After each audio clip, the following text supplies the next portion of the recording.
அன்பின் தேவ பிள்ளைகளே, இன்று வேத புஸ்தகத்தில் சங்கீதம் 24வது வசனத்தை உற்று நோக்குவோமானால், இது கர்த்தர் உண்டு பண்ணின நாள், இதிலே களிகூர்ந்து மகிழக்கடவும். அன்பான பிள்ளைகளே, இறைவனால் நமக்கு அளிக்கப்பட்ட ஒவ்வொரு தினமும் எங்கள் வாழ்க்கையில் மிகவும் பலனுள்ளதாக அமையும் வரை நாங்கள் வாழ வேண்டும்.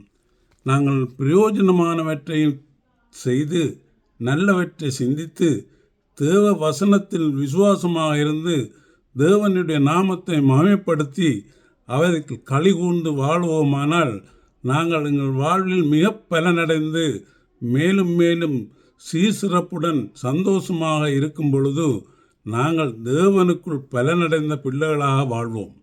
எனவே தேவனுடைய நாமத்தை மகிமைப்படுத்தி ஆசீர்வாதமாக வாழும் வண்ணம் நாங்கள் வாழ வேண்டும். ஆமேன், ஆமேன், ஆமேன்.